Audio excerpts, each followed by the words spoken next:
Sharks. What do you think of when you hear the word sharks? Does your heart beat a little faster? Does thinking of sharks make you a little nervous to go swimming in the ocean? Well, if it does, you're certainly not alone. Many people think sharks are aggressive, terrifying beasts that stalk the oceans. But are they really menacing hunters that attack humans at will? Or are they one of nature's misunderstood predators that has an important role in the balance of biodiversity on the planet? It will be easier to decide if sharks are friends or foes after you look at life from the shark's perspective in this edition of Saving a Species. The Shark Story. Hi, I'm Julie Scardina, SeaWorld and Busch Gardens Animal Ambassador. And I'll admit, at first glance, sharks can be pretty intimidating looking creatures. That's probably part of the reason they get such a bad rap from us humans. But there's a lot more to sharks than just their menacing look.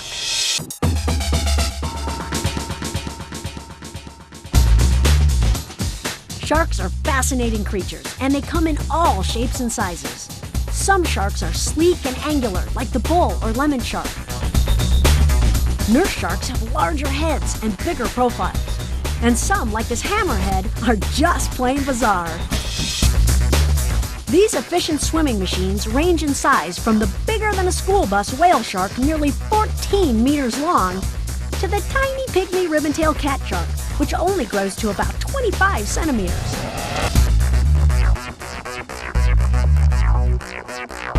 Some sharks are flesh-eating ocean predators, but other sharks eat nothing but plankton.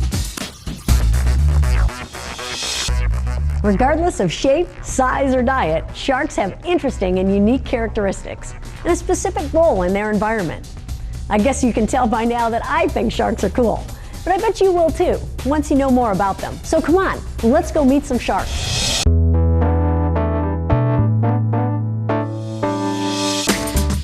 This is Sharks Deep Dive at SeaWorld Orlando, and it's a great way to start learning about sharks by observing them up close in their environment. And now I'm definitely into learning about every animal that shares our planet, but we should respect their space.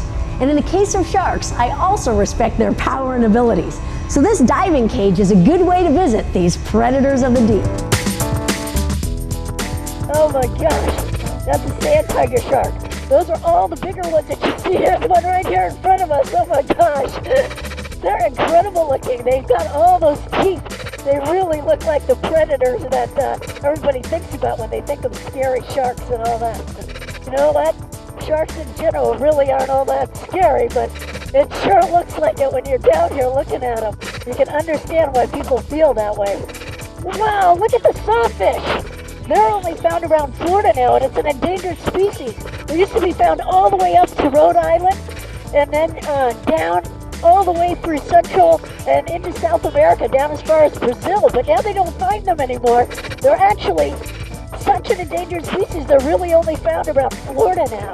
Oh, that's incredible. Look at how big he is. Who was around first, sharks or dinosaurs? Dinosaurs. The dinosaur. Both. Or both. Both. Or both. The dinosaur. Are you sure?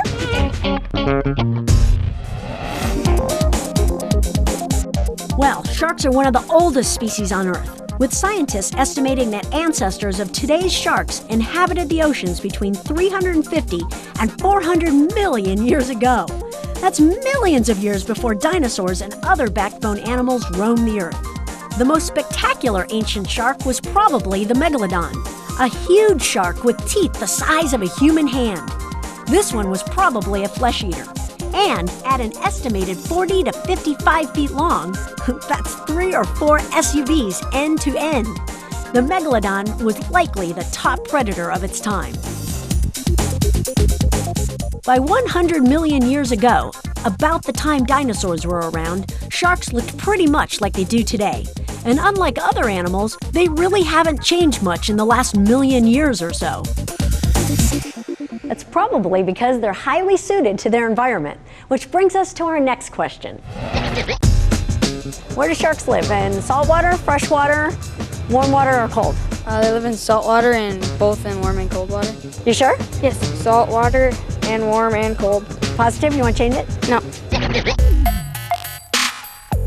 Sharks can actually be found just about everywhere in all types of waters, from shallow coastal habitats and tropical lagoons to deep water open oceans and polar seas. They can live in saltwater and brackish water, and some even live in freshwater lakes and rivers. Now, knowing that, here's another question. Is a shark a fish, a mammal, or a reptile? A fish. A fish? You got that one right on. All right.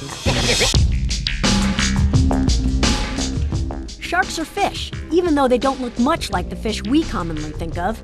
But like all fish, most sharks are cold-blooded or ectothermic, which means their body temperature is controlled by their environment.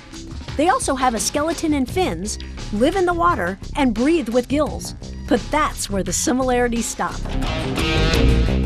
96% of the fish that exist today, and there are nearly 24,000 different species, are classified as bony fishes because their skeletons are made of bones, like ours.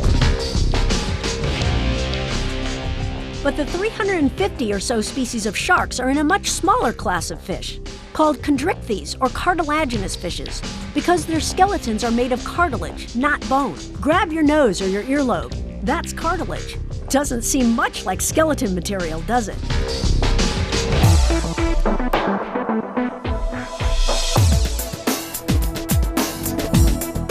Wow, I guess one thing we all realize is that most sharks have lots of teeth. But did you know that some sharks go through as many as 30,000 teeth in a lifetime? Sharks grow new teeth all the time and have several rows of teeth front to back. When they lose a tooth, one from the row behind just moves up to take its place. Sharks are also famous for their sense of smell. The rest of the shark senses are just as highly advanced. For example, their eyes are perfect for seeing in dim light and are particularly sensitive to moving objects. And even though sharks don't have an outer ear, their inner ear is so advanced it can detect sound, acceleration, and gravity. Plus, sharks have two other internal systems that help them find their prey. One is called the lateral line, which are fluid-filled canals in the shark's body that sense low-frequency vibrations. The other is called the ampullae of Lorenzini, and these are tiny sensory pores that run along a shark's head and can detect faint electrical signals generated by a prey animal. Delicious. I wonder if sharks think that. You know, the only sense scientists don't know much about is the shark's sense of taste. But they do know what most sharks eat, and it's not what many people think. Sharks eat lots of things, but the big question often is, do sharks target humans as food? This is definitely a question for a true expert like Ralph Collier, researcher and author of Shark Attacks of the 20th Century. You've written the book on shark attacks, so it encompassed all the last century. How many shark attacks have there been in the last century? In my book, Shark Attacks of the 20th Century, I described all of the authenticated attacks from 1900 to 1999. And we had a total of 108 shark attacks. Yes, a total of 108. Of that, only 8 were fatal. Now, what's of more interest to me is that in one single year, just in the city of San Francisco, in 1998, there were 596 people that were bitten by dogs. Yeah. And there were so only in one city, in 1 year. There were okay. almost Wow. more than 5 times as many attacks by dogs on people as there were attacks by sharks on people for an entire century. So Ralph, do sharks actually really purposely attack humans? No. Very few attacks, specifically by white sharks, very few are the result of what is commonly referred to as mistaken identity, which is really a misnomer. If a shark comes in on a prey to bite it, that's a predatory attack. And very few of those take place between sharks as far as being directed at people. I love the water. I like going out in the ocean. Are there things that I can do to help protect myself, from getting an attack, from being one of those small statistical numbers? Yes, there is. White shark attacks, more than 60% of the attacks occurred at what I refer to as a recurring location. In other words, an attack had occurred at this same place prior, and so we have multiple attacks. If you're in the water and you see the natural prey, natural animals, suddenly do something unusual, Well, there's a reason for that. Fish sense when a predator's on the prowl. They leave the area. So there are lots of cues. What do sharks eat? They eat fish. Meat. Like cows? Basically all meat in the water. Some sharks eat stingrays, and other sharks eat other fish and other sharks. We've got a shark expert here on our hands.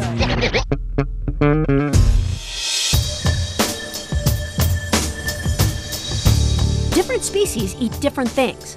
And while some sharks are opportunistic and eat anything that comes along, others show definite preferences. Hammerheads eat mostly stingrays.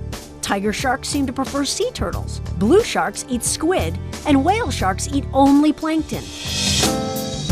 Sharks also eat a lot less than most people think because they're cold-blooded and have a much lower metabolism, which means they need less food. So depending on their size and species, sharks eat between 1 and 10% of their body weight in a week. And it's likely that many sharks go weeks at a time without eating at all. So how do sharks hunt for their food? Well, their hunting strategies aren't that different from predators on land or in the air. The eagle uses its eyesight and speed to grab its prey from above, while sharks grab their prey from below using the same senses of eyesight and speed, plus their special senses to catch their prey. Sharks, just like other predators, will attack the weakest and most vulnerable prey. And by doing this, they play an important role in the balance of the ecosystem. This natural culling by sharks helps keep all ocean populations strong and healthy. But if you remove sharks from the food chain, other populations could increase, which would then unnaturally affect other species, which could then decrease and affect other populations, which would, well, you get my point.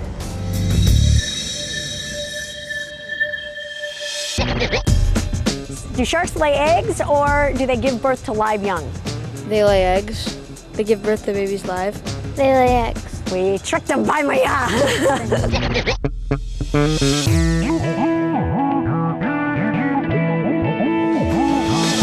The right answer to this question is both, depending on the species. Shark eggs are all fertilized within the mother, but then there are 3 very different types of embryonic development with 3 very long names. Oviparous means egg birth. In oviparous sharks, the embryos are protected by egg cases that the female deposits into the water and hatch later on their own. Ovoviviparous means egg live birth. With these species, a shell membrane encases the egg or a group of eggs inside the mother. At a certain point, the embryo sheds the membrane, completes development, and is born ready to swim. Viviparous means live birth. Viviparous shark embryos develop attached to the mother through a yolk sac placenta and are also born fully developed and ready to swim. Gestation varies among the different species and can range from a few months to as long as 2 years from conception to birth. Also, sharks mature and reproduce slower than other species and don't produce large numbers of offspring like bony fishes do. Add that to long gestation periods, and it's easy to see how shark populations are difficult to sustain if outside forces began to adversely affect them, which they are. Already, the great white shark, the whale shark, and the basking shark are at risk of becoming extinct. And more than 75 species are considered vulnerable because their numbers are rapidly dwindling. Now, I know it may be hard for you to be concerned that there are fewer sharks, but if we look at the big picture, every species is important to the health and biodiversity of our planet. Any time a species is removed from its place in the overall scheme, it adversely affects the whole system. Sharks, like this white-spotted bamboo shark, are no exception. And that's why we need to continue to learn more about sharks and how to preserve them and their environment.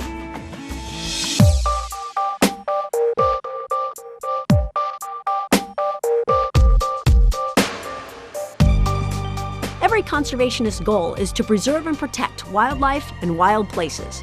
And that's why it's so important to learn everything we can. One of the best ways to reach that goal is research. Good, solid research that tells us more about individual species and their habitat requirements. Some shark research is conducted in the wild, but Mike Shaw, curator of fishes at SeaWorld San Diego, has worked with sharks for 28 years and has discovered an amazing amount of information. Shark populations are under pressure in many areas of the world. And therefore, the more that we can learn about sharks in aquaria, the more we can apply that knowledge to helping shark populations. Managing the day-to-day health of the sharks is no small task. We monitor these animals very closely. We look at them each morning and throughout the day to make sure that they don't have any injuries, that they're behaving normally, that they don't show any obvious signs of parasites. And when we do feed them, we put a number of vitamins and minerals into the food in order to make sure they're getting proper nutrition. Exhibits like this have taught us a lot about shark conservation in the wild. It surprised us to learn that they don't eat very much, not as much as you might suspect. We find that typically, depending upon the species, a shark would eat between 1 and 8% of its body weight per week. Basic research data like growth rates and blood chemistry has taught us a lot, but we have accomplished even more. Perhaps the most important thing is we've had some reproductive successes here at SeaWorld. And these would include black-tip sharks, white-tip sharks, and bonnethead sharks. And what we've seen is that when they give birth to very small numbers, not huge numbers like bony fishes do, where they may give birth to hundreds or thousands or even millions of offspring. With many shark species, they're giving birth to 2 to 4 to 8 offspring at a time. This means that populations take a long time to build up because they're only giving birth to small numbers when they do so.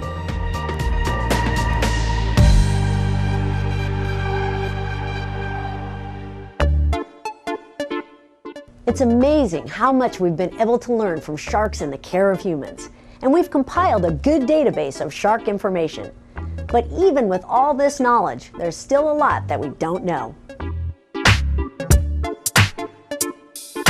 For one thing, many sharks have never been in a zoological or aquarium setting where they could be studied closely. So most of what we know about some species of sharks come from studies in the field by dedicated scientists. Scientists like Brent Stewart of the Hub's SeaWorld Research Institute. We're studying the whale shark, which is the largest fish in the world's oceans. We really don't know much about whale sharks. That's one of the great things about studying them, is everything you learn is brand new.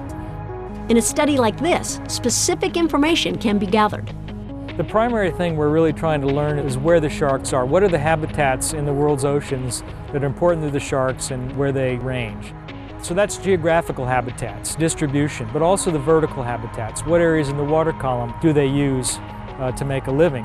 And we thought that they were probably near-surface animals because they're filter feeders. But we've learned, in fact, that they're pretty deep animals sometimes. They go beyond 1,000 meters and they spend a lot of time there. So what we've learned has just created a lot more amazing questions about them. All that's learned from this study can really benefit the whale shark. Whale sharks are not often seen. They're seen in occasional these wonderful places like Ningaloo Reef, around Thailand, the Sea of Cortez, and in between we really don't know where they are. They are hunted in some places, and they're part of the shark fin market for soup. So there is some unregulated taking, and we're hoping that this will feed into that and try to help manage those areas that are either regulated taking, which is pretty limited now, or help increase some attention to those areas where there's unregulated killing.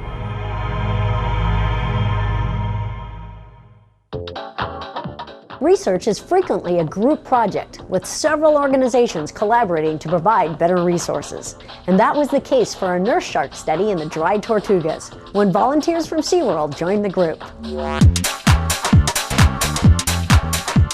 The project focuses on the reproductive physiology of nurse sharks, and collecting data is the #1 priority. Researchers from Albion University, the National Marine Fisheries Service, and SeaWorld Orlando meet yearly to capture, tag, and collect data on a number of nurse sharks. For Wes Pratt of the National Marine Fisheries Service, tagging is a staple of research. We've been studying sharks at National Marine Fisheries Service for 35 years with a tagging program. That's a natural extension of this is to study the nurse sharks now. We'll be putting a little hole in the shark's first dorsal fin and applying these blue tags with this little pair of pliers here. It's kind of like getting your ear pierced, and it provides a mark that lasts for as long as 27 years. We've had this particular tag last on a shark. Researchers collect the same information year after year as the sharks mature and add it to a growing database. With this collective data, the researchers are learning more about growth rates, reproductive physiology, and population stability in this particular group of nurse sharks.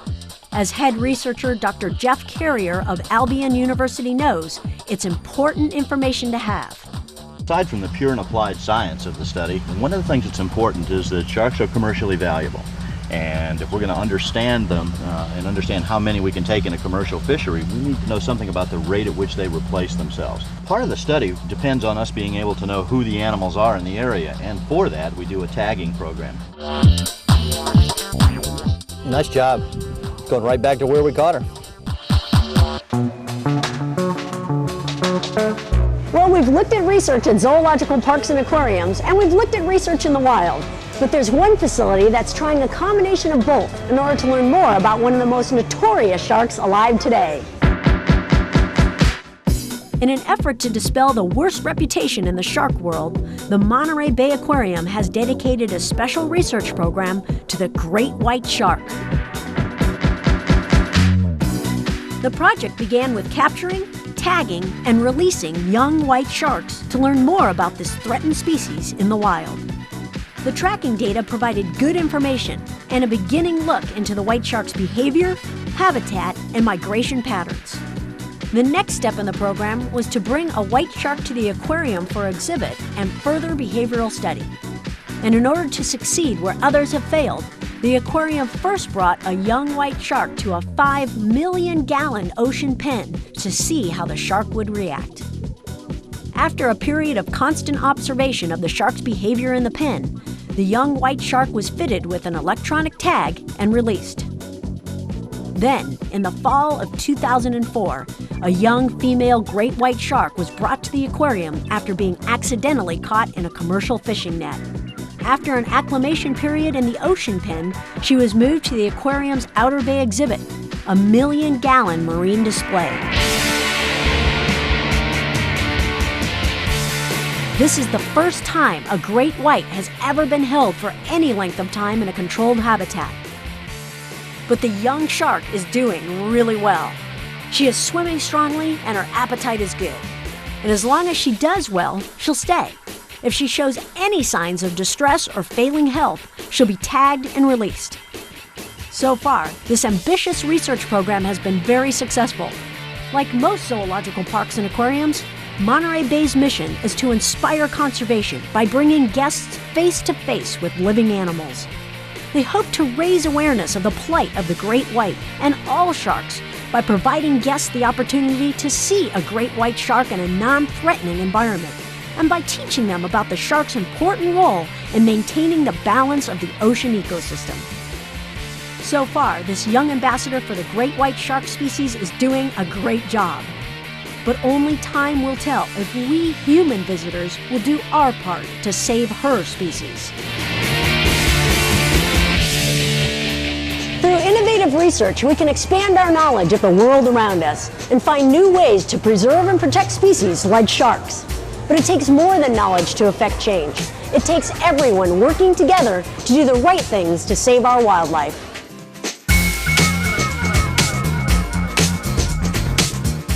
There are a number of different projects that are working to save the shark, but there's one preservation program that's definitely unusual, especially since it involves training sharks, not an animal many people think of as trainable.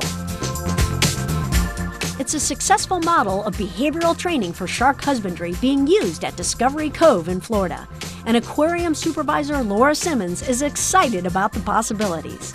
So Laura, with my background as a trainer, I'm really interested to hear about your shark training program. Researchers have been trying to train sharks for over 30 years, but what we've done here at Discovery Cove is we've tried to utilize the training for husbandry techniques and also even for educational purposes. What types of behaviors have they been learning? It's not necessarily the behaviors that they learn, it's more that we condition them to feed at certain areas, condition them to come up to a particular spot where we need for them to be, so that we can see them up close, so that we can make sure that each animal is feeding appropriately. So you guys get a chance to get up close. Do the guests have that opportunity as well? We have a program called Trainer for a Day, and our guests actually get to feed the sharks when they come to visit us here. So is that a scary experience or a positive experience? It's very positive because not only is it educational, but it's a way for them to get up close and see that they're not scary, vicious animals, that they're actually very beautiful. When they have a chance to hand feed a nurse shark or actually tongue feed, they're seeing that these animals are very powerful and mysterious, but at the same time they're not scary anymore. So a guest that may come in thinking, oh, I'm really afraid of sharks, I don't think I want to see one, once they go up close to them, they all of a sudden take more interest in them and the way they might behave in the wild. Each year, humans cause the death of as many as 100 million sharks. It's the result of a combination of factors: competition for the same resources, overfishing, accidental deaths as bycatch in commercial fishing nets, and unnecessary killings due to superstition or lack of education. But whatever the case, we're killing sharks faster than they can reproduce. Sharks are very valuable to commercial fishermen because of an increased demand for shark products. One particularly wasteful type of shark fishing is called finning, where only the fins of the shark are cut off, and the rest is simply tossed back into the ocean to die, all just to make fin soup, which some cultures view as a delicacy. The killing of sharks to sell their parts for a high price is actually a hauntingly similar scenario to the California sea otter, an animal hunted almost to extinction for its fur. So to keep this from happening to sharks, we need to work now to protect them. What can you do to help? Well, conservation begins with learning. So learning about sharks and why they are an important species to save is a good first step. You can also support legislation to protect sharks and their habitats, as well as legislation to make commercial fishing safer for all the bycatch species: sharks, dolphins, turtles, and others. You can do your part to keep the oceans and waterways clean for sharks and all other marine species, because habitat pollution is a major factor in wildlife survival. You can always support one of the many conservation organizations that are working to help the sharks too. Organizations such as the Nature Conservancy and Wild Aid, which do research in several locations around the world to learn more about sharks. Another is the SeaWorld and Busch Gardens Conservation Fund, which supports shark conservation programs to reduce overfishing and overconsumption of sharks and shark products, as well as many other species and habitat programs.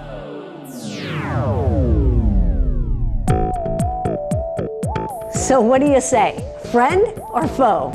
I definitely say friend, and I hope by now you think so too. Sharks are incredible creatures, and there's still so much we don't know about them. But through continued research, we'll learn more. And through education, we'll work to dispel the fears and myths about sharks.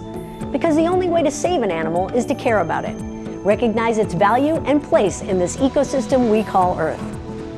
I'm Julie Scardina, and thanks for joining us for The Shark Story.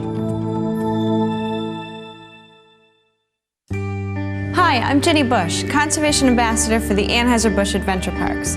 SeaWorld, Busch Gardens, and Discovery Cove are dedicated to the conservation and preservation of wildlife. And we believe the stories like the one you just experienced need to be told. The sharks featured in this program are just a few of the many species that benefit from the SeaWorld and Busch Gardens Conservation Fund, the nonprofit charitable organization dedicated to animal rescue, wildlife research, habitat protection, and conservation education. Your support through the continued viewing of programs like this is appreciated. I encourage you to learn all you can about animals and their environment. Remember, we're all interconnected. What happens to them eventually happens to us, so we need to protect them and their habitats. Together, we can make a difference.